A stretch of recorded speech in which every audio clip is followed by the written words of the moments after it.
बिस्मिल्लाहिर्रहमानिर्रहीम। अस्सलाम वालेकुम डियर स्टूडेंट्स, मेरा नाम दानिश मजीद और आप मेरा यूट्यूब चैनल देख रहे हैं फिजिक्स विद दानिश। तो बच्चों, आज हम लोग फर्स्ट ईयर फिजिक्स का चैप्टर नंबर 5 स्टार्ट करने वाले हैं, जिसका नाम है वर्क एंड एनर्जी। तो बच्चों, वर्क एंड एनर्जी का कॉन्सेप्ट आप लोग जूनियर क्लासेस के अंदर भी डिस्कस करके आ चुके हो। तो अब इस लेवल पे हम वर्क और एनर्जी को दोबारा पढ़ रहे हैं, तो मीन्स के हम जरा डिटेल में डिस्कशन करेंगे। सही हो गया। उसके बाद मैं आपको इतना बता दूं कि इस वीडियो को ना, इस पूरे के पूरे चैप्टर को, सॉरी, इस चैप्टर को हम लोग ना दो पोर्शंस में डिवाइड करके डिस्कस करेंगे। पहला होगा वर्क का, फिर एनर्जी का। हम पहले पूरी की पूरी डिस्कशन वर्क के हवाले से कर लेंगे। उसके बाद फिर एनर्जी से रिलेटेड जो काइनेटिक एंड पोटेंशियल एनर्जी और फिर उनकी जो डेरिवेशन है, हम उनको देखेंगे। ठीक हो गया। तो बच्चों, बगैर कोई टाइम जाए किए हम लोग टॉपिक पे बढ़ते हैं, अपने टॉपिक की तरफ। तो टॉपिक है हमारे पास वर्क। ठीक है। वर्क क्या होता है? When a force is acting on a body and body cover some distance और डिस्प्लेसमेंट। मतलब कि मेरे पास एक बॉक्स है, लेट सपोज, और इस बॉक्स के ऊपर मैंने फोर्स अप्लाई की। मैंने क्या अप्लाई की? फोर्स। और अब इस फोर्स के अप्लाई होने की वजह से ये बॉक्स कोई डिस्प्लेसमेंट कवर करे। तो अब ये फोर्स और डिस्प्लेसमेंट के होने की वजह से अब ये ऑब्जेक्ट क्या करेगा? एक पॉइंट से मूव करके दूसरे पॉइंट चला जाएगा। मींस के फोर्स अप्लाई हुई, ऑब्जेक्ट ने डिस्प्लेसमेंट कवर किया, मींस के यहां पे किसी किस्म का वर्क हुआ है। पॉइंट समझ आई आपको? अच्छा, अब आगे देखें। It is a scalar quantity. ये मेरे पास एक स्केलर क्वांटिटी है। ठीक है। अब देखें, सोचने की बात है कि ये मेरे पास फोर्स है, ये मेरे पास डिस्प्लेसमेंट है, और फोर्स और डिस्प्लेसमेंट के रिजल्ट में भी अब दोनों वेक्टर्स हैं, और दो वेक्टर्स का रिजल्टेंट एक स्केलर क्वांटिटी। तो ये कैसे पॉसिबल है? तो मैंने अगला पॉइंट लिखा है कि it is a dot product of force and displacement, that's why it is a scalar quantity. मतलब कि फोर्स और डिस्प्लेसमेंट दो वेक्टर्स हैं, अगर हम इन दोनों वेक्टर्स का डॉट प्रोडक्ट लेते हैं तो तब मेरे पास वर्क आएगा। और स्केलर प्रोडक्ट के नाम से मेरे यूट्यूब पे वीडियो मौजूद है। आप लोगों ने अगर वो वीडियो नहीं देखी तो आप लोग सर्च कर देंगे स्केलर प्रोडक्ट बाय दानिश मजीद, तो आपके पास वो वीडियो आ जाएगी। और आप लोगों ने वो डिटेल्ड कंसेप्ट मैंने उसमें डिस्कस किया हुआ है, स्केलर प्रोडक्ट के हवाले से या डॉट प्रोडक्ट के हवाले से। और उसके अंदर इवन के मैंने एग्जाम्पल भी फोर्स वर्क को ही डाला है। ठीक हो गया। तो वहां से आप वो वीडियो देखेंगे तो आपको सही समझ आ जाएगी कि एक्चुअल में मेरे पास हम वर्क और वर्क को हम डॉट प्रोडक्ट या स्केलर प्रोडक्ट क्यों कहते हैं, दो वेक्टर्स का। सही हो गया। अच्छा, फिर हमारे पास हम इसको लिखते हैं कि W equals to F dot D. क्योंकि ये डॉट प्रोडक्ट है तो हम डॉट से रिप्रेजेंट करते हैं। फिर जब हम इसको सॉल्व करेंगे तो W equals to F D cos theta आ जाएगा। और यूनिट जो होता है वर्क का, unit of work is joule, and 1 joule equals to 1 newton metre. इसका मतलब क्या है कि 1 जूल वर्क, जब लेट सपोज ये ऑब्जेक्ट है, मैं कहता हूं कि आपने इसके ऊपर 1 जूल वर्क करना है, तो आप क्या करोगे? तो आपने क्या करना है? 1 न्यूटन फोर्स अप्लाई करनी है। और जब 1 न्यूटन फोर्स अप्लाई होने की वजह से अगर ये 1 मीटर डिस्प्लेसमेंट कवर करे तो हम कहेंगे कि इस बॉक्स ने 1 जूल वर्क परफॉर्म किया है। उम्मीद करता हूं आपको ये सारे पॉइंट समझ आए होंगे। ठीक है। अब देखो बच्चों, मेरे पास ये जो एफ डी कॉस थीटा का जो कॉन्सेप्ट है ना, अब जरा इसको समझते हैं। ठीक हो गया। अब देखिए, मेरे पास फोर्स है। अब फोर्स यहाँ पे एक एंगल के ऊपर अप्लाई हो रही है, एंगल थीटा के ऊपर अप्लाई हो रही है। ठीक है। अब मेरे पास चूंकि फोर्स एंगल पे है तो मैं इसके दो कंपोनेंट्स ड्रॉ कर देता हूं। एक कंपोनेंट इसका ये बन जाएगा जो कि एफ का वाई कंपोनेंट बन जाएगा, और एक कंपोनेंट ये जो कि एफ का एक्स कंपोनेंट बन जाएगा। सही हो गया। अच्छा, अब हमारे पास वर्क का जो फार्मूला है, वर्क का फार्मूला हम अप्लाई करते हैं, और हमने क्या कहा कि dot product of displacement and force. अब चूंकि मेरे पास फोर्स एक एंगल के ऊपर अप्लाई हो रही है तो फोर्स के दो कंपोनेंट बन गए हैं। तो अब हमने देखना है कि इस डिस्प्लेसमेंट को फोर्स का कौन सा कंपोनेंट हेल्प करेगा इस बॉक्स को इस डायरेक्शन में लेके जाने के लिए। पॉइंट समझ आई? देखिए, फोर्स के दो कंपोनेंट है, मेरे पास एक वाई कंपोनेंट एक एक्स कंपोनेंट। अब जरा दोनों कंपोनेंट्स को एनालाइज करते हैं। यहां पे मेरे पास बॉक्स पड़ा हुआ है, डिस्प्लेसमेंट बॉक्स इस तरफ कवर कर रहा है। किस तरफ? इस तरफ, अलोंग एक्स एक्सिस। मैं इस वाई एक्सिस में अगर फोर्स लगाऊं तो क्या डिस्प्लेसमेंट एक्स एक्सिस के अलोंग कवर होगी? तो आप कहेंगे नहीं सर, नहीं होगी, क्योंकि फोर्स हम ऊपर की तरफ लगा रहे हैं तो बॉक्स भी ऊपर की तरफ जाएगा ना। ठीक हो गया। तो इसका मतलब कि मेरे पास फोर्स का जो y कंपोनेंट है वो तो इसको हेल्प नहीं कर रहा बॉक्स को इस पॉइंट ए से पॉइंट बी पे ले जाने के लिए। फिर उसके बाद पीछे रह गया कौन सा कंपोनेंट, फोर्स का x कंपोनेंट। ठीक है, अब x कंपोनेंट की डायरेक्शन क्या है जी, तो x कंपोनेंट की डायरेक्शन है exactly parallel to the displacement, और x कंपोनेंट की डायरेक्शन में ही डिस्प्लेसमेंट है। तो मतलब के बॉक्स को इस पॉइंट से इस पॉइंट तक लेके जाने के लिए हमारे पास फोर्स का x कंपोनेंट रिस्पॉन्सिबल है। तो इसीलिए हम लोगों के पास ये जो फॉर्मूला बन के आएगा वो यू बन आएगा, F का x कंपोनेंट और साथ में डिस्प्लेसमेंट। सही हो गया। अब F के x कंपोनेंट की वैल्यू निकालते हैं और इस फॉर्म को सॉल्व करते हैं।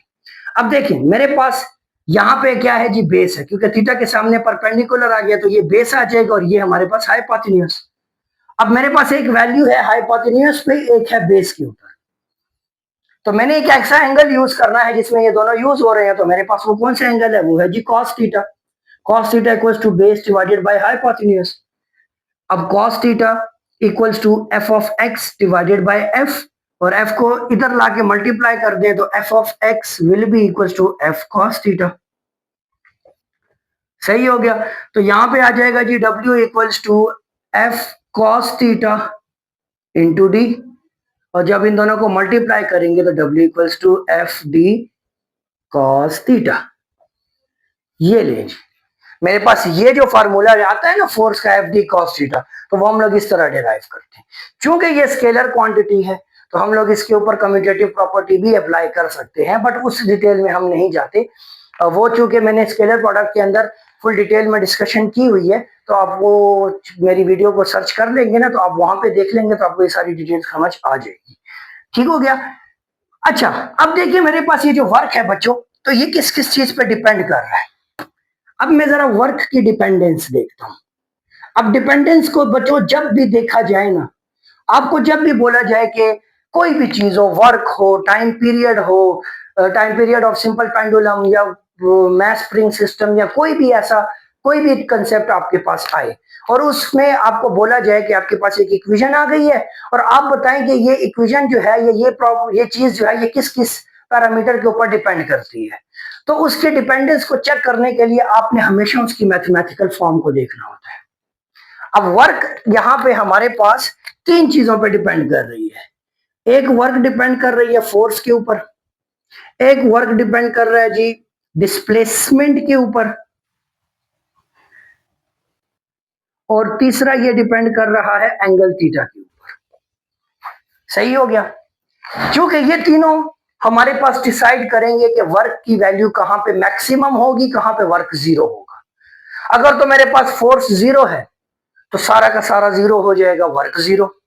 अगर मैं किसी ऑब्जेक्ट के ऊपर फोर्स लगा रहा हूं बट वो डिस्प्लेसमेंट कवर नहीं कर रहा, जैसे कि मैं खड़ा होकर इस व्हाइट बोर्ड के ऊपर फोर्स लगाना शुरू कर दूं, अब मैं व्हाइट बोर्ड के ऊपर तो फोर्स लगा रहा हूं बट वो डिस्प्लेसमेंट तो कवर नहीं कर रहा, तो यहां पे भी मेरा वर्क जीरो हो जाएगा। और उसके बाद तीसरा जो मेरे पास पैरामीटर है वो है एंगल। अब एंगल cos 90 के ऊपर जीरो होता है। अब वो हम लोग इसके केसेस के अंदर डिस्कस करेंगे। अभी हम लोग पॉजिटिव वर्क, नेगेटिव वर्क और हम लोग जीरो वर्क को भी डिस्कस करेंगे। तो अब जब जीरो वर्क की बात आएगी या पॉजिटिव या नेगेटिव, तो वो एंगल के ऊपर डिस्कशन होगी। अब ये एंगल जो है ना, इसके ऊपर हम जरा डिटेल डिस्कशन करने वाले हैं। ठीक है, यहाँ पे अब हम लोग जो है बच्चों तीन चीजें डिस्कस करेंगे। एक हम डिस्कस करेंगे पॉजिटिव वर्क, फिर हम डिस्कस करेंगे नेगेटिव वर्क, और उसके बाद फिर हम लोग डिस्कस करेंगे जीरो वर्क। ठीक है, पॉजिटिव वर्क की बात करते हैं। पॉजिटिव वर्क आपने कॉन्सेप्ट को समझना है। ठीक है बच्चों, हमारे पास है जी नंबर 1 पॉजिटिव वर्क। अब ये कंसेप्ट पॉजिटिव वर्क और नेगेटिव वर्क का क्यों आया, देखो बच्चों मेरे पास जो वर्क है ना, वर्क हम कहते हैं कि या तो वर्क क्या होगा, मैक्सिमम होगा, या तो जीरो होगा। ठीक है, जीरो होगा फिर तो समझ आ रही है। मैक्सिमम जब आता है तो मैक्सिमम में फिर हमारे पास दो कंडीशंस आती हैं, या तो पॉजिटिव मैक्सिमम होगा और या तो नेगेटिव मैक्सिमम होगा। होगा दोनों में मैक्सिमम, बट पॉजिटिव और नेगेटिव का एक कंसेप्ट बीच में आ रहा है। अब वो कंसेप्ट कैसे आता है, और वो किस चीज को रिप्रेजेंट करता है नेगेटिव के अंदर, तो ये सारी चीजें अब हम लोग डिस्कस करते हैं, ठीक है। अच्छा, पॉजिटिव वर्क को समझते हैं बच्चों। लेट सपोज आपके पास एक गाड़ी है जी, ये मेरे पास जी एक गाड़ी है और गाड़ी हो गई है खराब, ठीक है। गाड़ी क्या हो गई है, खराब हो गई है। अब मेरे पास यहाँ पे दो बंदे खड़े थे, मैंने उनको कहा यार भाई इस गाड़ी को जरा धक्का लगा दो। अब ये दोनों क्या कर रहे हैं, गाड़ी के ऊपर फोर्स लगा रहे हैं, ठीक है। तो अब जरा आप इनकी डायरेक्शंस को नोट करें। फोर्स की डायरेक्शन है ये क्या है मेरे पास, फोर्स की डायरेक्शन है। अब जब गाड़ी यहां से मूव करना शुरू करेगी तो गाड़ी डिस्प्लेसमेंट कवर कर रही है ना, तो डिस्प्लेसमेंट की डायरेक्शन क्या है, वो भी ये है। अब जरा आप इन दोनों फोर्स और डिस्प्लेसमेंट को देखो, तो ये दोनों क्या है, ये आपस में पैरेलल है। क्या है, पैरेलल, ठीक हो गया। और बच्चों याद रखें, जब भी दो वेक्टर्स पैरेलल होते हैं तो उनका जो एंगल थीटा होता है उनके दरमियान वो 0 डिग्री होता है। 0 डिग्री होता है कि नहीं होता, होता है ना। अच्छा, अब हम लोग अप्लाई करते हैं वर्क का कॉन्सेप्ट। अब वर्क इक्वल होता है किसके जी, एफ डी कॉज थीटा, है जी। W equals to F D cos 0 degree, सही हो गया, क्योंकि थीटा मेरे पास 0 डिग्री है। अब मुझे पता है कि कॉस 0 डिग्री इक्वल होता है 1 के, तो हम लोग लिख लेंगे जी F W equals to F D into 1, सही हो गया। और जब हम इनको मल्टीप्लाई करेंगे तो W equals to F D, ये लें जी। अब मेरे पास यहाँ पे एक मैक्सिमम वैल्यू आ गई है और वो भी पॉजिटिव, तो ये मेरे पास पॉजिटिव मैक्सिमम वर्क होगा। क्या होगा, पॉजिटिव मैक्सिमम वर्क। ये मेरे पास क्या है, पॉजिटिव मैक्सिमम वर्क आ गया, सही हो गया। अच्छा, अब इससे आगे बढ़ते हैं, नेगेटिव वर्क की बात करते हैं। अब बात करते हैं नेगेटिव वर्क की, ठीक हो गया। अच्छा, नेगेटिव वर्क क्या होगा जी, तो वो देख लेते हैं। नेगेटिव वर्क, सही हो गया। अब वही एग्जांपल ले लेता हूं, ठीक है, जो मैंने गाड़ी की एग्जांपल यहां पे ली वही एग्जांपल हम ले लेते हैं। बट इस दफा मेरे पास ये जो गाड़ी है ना, ये जरा स्लोप के ऊपर खड़ी है, ठीक हो गया। ये यूं स्लोप के ऊपर खड़ी है और अब ये दो बंदे यहां से इस गाड़ी के ऊपर ना, लेट सपोज यहाँ पे दो बंदे और वो इस गाड़ी के ऊपर फोर्स लगा रहे हैं, मतलब गाड़ी को रोकने की कोशिश कर रहे हैं। एक कंडीशन सिनेरियो देख लेते हैं। लेट सपोज मैंने यहाँ पे गाड़ी खड़ी की, मैंने गाड़ी की हैंड ब्रेक ऊपर करना भूल गया और गाड़ी गियर में भी नहीं है, तो जाहिर बात है गाड़ी ने क्या करना है, पीछे की तरफ आना है, क्योंकि स्लोप में है तो वो नीचे की तरफ आएगी। अब इतने में पीछे बंदे दो खड़े थे, उन्होंने गाड़ी को रोकने की कोशिश कर रहे हैं। उन्होंने गाड़ी देखी कि गाड़ी पीछे की तरफ आ रही, तो हम इसको जरा रोकते हैं। तो रोकने के लिए वो क्या करेंगे, उसके ऊपर फोर्स लगाएंगे। अब यहाँ पे आप जरा कंडीशन देखें कि गाड़ी के ऊपर फोर्स लग रही है इस डायरेक्शन में, ये दोनों बंदे इस डायरेक्शन में गाड़ी के ऊपर फोर्स लगा रहे हैं ताकि गाड़ी को रोका जा सके। रोका जा सके तो मतलब कि गाड़ी जो है वो ऑपोजिट डायरेक्शन में डिस्प्लेसमेंट कवर कर रही है। तो मतलब आप देखिए फोर्स और डिस्प्लेसमेंट क्या है, एंटी पैरेलल है। और जब भी एंटी पैरेलल होते हैं तो इनके दरमियान का जो एंगल होता है दैट इज 180 डिग्री, सही हो गया। अब वर्क का कॉन्सेप्ट अप्लाई करते हैं तो क्या होगा जी, वर्क इक्वल होता है जी F D cos theta. Work equals to F D cos 180 degree, और कॉज 180 डिग्री बच्चों किसके इक्वल होता है, -1 के इक्वल होता है। तो अब आपने यहां पे लगा देना है जी F W equals to F D into -1 and W equals to -F D. तो बच्चों ये मेरे पास आ गया नेगेटिव वर्क। अब नेगेटिव वर्क मतलब क्या, माइनस का साइन मतलब क्या है जी, सवाल है ना। तो देखिए, एक तो हम ये भी नहीं कह सकते कि ये अपोजिट डायरेक्शन को, वर्क की डायरेक्शन को रिप्रेजेंट कर रहा है माइनस साइन। क्यों, क्योंकि हमें पता है कि वर्क तो एक स्केलर क्वांटिटी है, इसकी तो डायरेक्शन ही नहीं होती। तो ये जो माइनस साइन है बच्चों, ये हमें बताता है कि ये जो दो वेक्टर्स हैं ना, वेक्टर्स, ये एंटी पैरेलल है, ये अपोजिट अप्लाई हो रहे हैं। मतलब फोर्स उस डायरेक्शन में लग रही है बट डिस्प्लेसमेंट इस डायरेक्शन में कवर हो रही है। बट मैग्नीट्यूड इस कंडीशन में भी आपके पास क्या होगा, मैक्सिमम होगा, ठीक हो गया। तो मैग्नीट्यूड हमारे पास क्या है, वो है मैक्सिमम। और ये मेरे पास क्या बन के आ जाता है, ये मेरे पास आ जाता है नेगेटिव वर्क, ठीक हो गया बच्चों। अब हम बात करते हैं जीरो वर्क की। अब किसकी बात करते हैं? जीरो वर्क की बात करते हैं। ठीक है, उम्मीद करता हूँ ये पॉइंट आपको समझ आ रहे होंगे। ठीक है, कोई भी क्वेश्चन हो, कोई भी क्यूरी हो तो मुझे कमेंट करके बताइएगा कि सर यहाँ पे इस पॉइंट पे समझ नहीं आई, तो फिर मैं आपको समझाऊंगा। समझ आई है? अच्छा जी, तो आ जाते हैं जी जीरो वर्क की तरफ। Now what is zero work? Work zero मतलब के जीरो तो होगा वर्क, बट कब होगा, उसकी कंडीशन क्या है, एंगल के ऊपर कैसे डिपेंडेंस है। तो अब यहाँ पे भी एक सिनेरियो देख लेते हैं। मेरे पास एक स्टूडेंट है और इधर एक चेयर पड़ी हुई है। अब चेयर कैसे बनाऊं? चले, बन गई। अब मैं इस स्टूडेंट को कहता हूं कि पुत्र आपने क्या करना है, आपने इस चेयर को उठाना है और इस पॉइंट से उठा के किसी दूसरे पॉइंट पे लेके जाना है। सही हो गया। अब वो बच्चा क्या करेगा जी, उसने इस चेयर को उठाया, उठाने के बाद वो चल पड़ा। ठीक है, या सिंपल आप स्कूल का बैग बैग होल्ड कर आप कंधे पहन लेते हो, जो भी है कंधों से आप उसको फोर्स प्रोवाइड करते हो, हैं समझ तो गए हो गए हैं। तो आपने बैग पहना, तो जब आप बैग को पहन लेते हो तो उस कंडीशन में जो आप वर्क कर रहे हो ना, फिजिक्स कहती है कि वो वर्क जीरो है। सिंपल मैं आपको कहता हूं कि जो आपने मिस्त्री देखे हो, वो सीमेंट का तोड़ा उठा लेते हैं और एक फ्लोर से दूसरे फ्लोर पे लेके जाते हैं। अब हमारे हिसाब से तो वो बेचारा वर्क कर रहा है, वो तो वर्क कर रहा है, वो तो मेहनत कर रहा है, वो नीचे से फ्लोर से तोड़ा उठाया और ऊपर फ्लोर पे ले गया। बट फिजिक्स कहती है कि उस भाई साहब का जो वर्क है ना वो जीरो है, और आपने जाके उसको बोलना नहीं है, वरना उसने वही थोड़ा उठा के आपके सर में मार देना है कि मैं सुबह से लगा हुआ हूं, मेरे पसीने छूट गए, मेरी हालत टाइट हो गई है, और आप कह रहे हो कि वर्क जीरो है। तो बच्चों देखो, वर्क कब जीरो होगा कि जब मेरे पास फोर्स और डिस्प्लेसमेंट ये जब 90 डिग्री पे एक्ट करेंगे।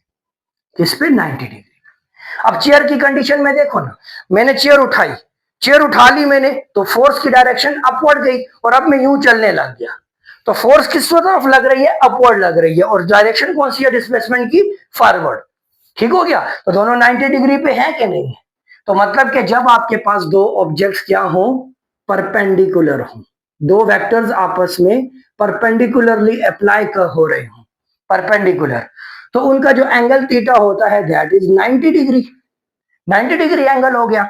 और W equals to F D cos theta, फिर W equals to F D cos 90 degree. और बच्चों कॉस 90 डिग्री जो होता है ना, वो हमारे पास जीरो के इक्वल होता है। किसके इक्वल होता है? जीरो के। तो अब यहाँ पे जीरो पुट करो, तो W equals to F D into zero, and W equals to zero. लो जी भाई साहब, आपके पास एंगल की टर्म में वर्क जीरो हो गया। अब देखो फार्मूला में देखो ना, तो तीन चीजों पर डिपेंडेंस है, फोर्स, डिस्प्लेसमेंट और एंगल। फोर्स जीरो है तो समझ आ रही है कि फोर्स अप्लाई ही नहीं हो रही, तो वर्क कहां से होगा? ठीक है, उसके बाद मैं कहता हूं कि मेरे पास, मैं फोर्स अप्लाई कर रहा हूं बट डिस्प्लेसमेंट नहीं कवर हो रही ना, तो जब डिस्प्लेसमेंट नहीं कवर हो रही तब भी वर्क जीरो है। बट यहां पे इस केस में डिस्प्लेसमेंट भी कवर हो रही है, फोर्स भी अप्लाई हो रही है, बट फिर भी वर्क जीरो है, तो मतलब कि एंगल के ऊपर भी तो डिपेंडेंस है। तो जहां पे कॉज जीरो होगा वहां पे वर्क जीरो होगा, और जहां पे कॉज मैक्सिमम होगा वहां पे वर्क पॉजिटिव मैक्सिमम, और जहां पे कॉज नेगेटिव होगा तो वहां पे वर्क नेगेटिव मैक्सिमम। ठीक हो गया बच्चों? तो उम्मीद करूंगा कि आपको ये सारे के सारे पॉइंट समझ आए होंगे, और कोई भी क्वेश्चन हो, कोई भी क्यूरी हो, तो मुझे आपने कमेंट करके जरूर बताना है। चैनल को सब्सक्राइब जरूर कीजिएगा, वीडियो को लाइक भी कीजिएगा, अपने दोस्तों के साथ भी शेयर कीजिएगा। तो नेक्स्ट वीडियो तक अपना ख्याल रखिए बच्चों, तब तक के लिए अल्लाह हाफिज।